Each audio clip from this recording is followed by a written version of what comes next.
But when it really became a problem, I remember one time my ex-wife asked me to go to a birthday party.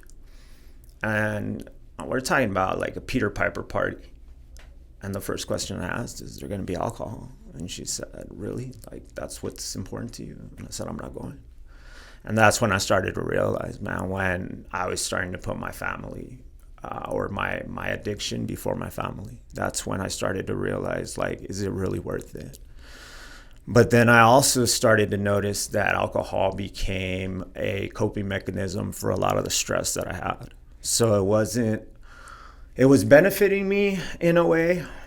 And we'll talk a little bit about this hopefully, but, it was benefiting me in the sense that, like, I would have a bad day, I would drink, and I'd be cool. Like, it would relax me, and we'd go on and we'd do new things. But once my schedule started changing and, like, my drinking habits started to change a little bit, that's when I got really scared. I did seek help.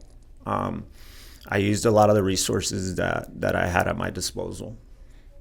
But, this disease it plays tricks on you, man. It lets you think that you're in control of something when you're not, man. And, for a long time, I thought I had my stuff together, and I didn't. And I remember there's these things you can take online, like little polls or a survey. And it's like, are you an alcoholic? And you'd be surprised how easy it is to be an alcoholic. Like, it doesn't take much. Like, I think one of the characteristics is, like, do you drink more than twice a week? Or something like that. And I was like, damn. But then I had a different perspective of what an alcoholic was. Like, I had seen alcoholics, like bums or like people that I knew didn't have their life together. And I was saying, well, I'm not like that. And I noticed that a lot still with people that I associate myself with when they talk about alcohol. They always have a Mississippi. Do you know what that is? No, no, tell me. So there's this story, I don't know where I heard it. It was a movie, man. And it was about this guy. And he tells this other guy, you're my Mississippi. And he tells him, why do you call me that? And he said, because without you, Arkansas would be the worst state. Meaning that he always had somebody that he could compare himself to that was worse than him. And everybody has their Mississippi, man. Yeah. I have my Mississippi. You have your Mississippi. Everybody has theirs. And I think that when you're going through stuff, as long as you're looking at that person and they're doing a little worse than you, then you're good. And I saw a lot of the people that I was around, and I was drinking, but like I was doing well, so I was like, fuck it, I'm good. I'm still good, and at the same time, because it happens to me, right? As far as like, well, this is normal, right? Because like having 2-3 drinks per night. Well, I'm not saying on a daily basis, but like this is normal. But then if like going back to those tests, because that is something that I have talked about. That I mean, it's really simple to be kind of like, even when you weight yourself and then you put it on like online, you look up online your weight, you're like, I'm obese, but I don't seem obese. It's kind of like the same thing that if I have a couple drinks or maybe 4 drinks once a week, ya con eso you're an alcoholic. So that's why you don't believe those tests, but in reality, it is true. Yeah, it is true. It talks about like, do you drink before X time? Which I did.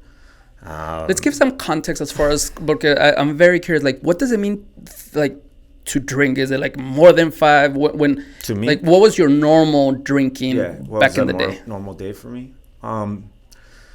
So I would go to a bar at 6:45.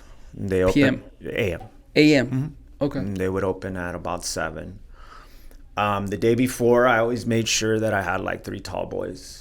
I would wake up at 5. I'd shower. I'd drink a tall boy in the shower.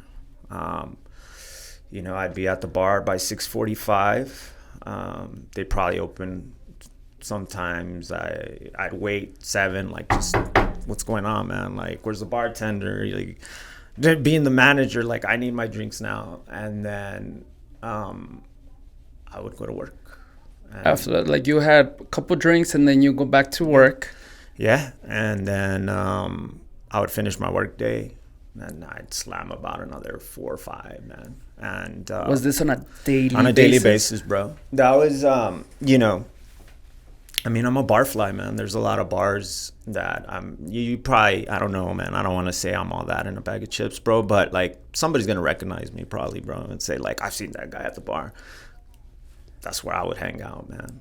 That's where I still hang out. I still go to bars, man. And I mean, I see your face.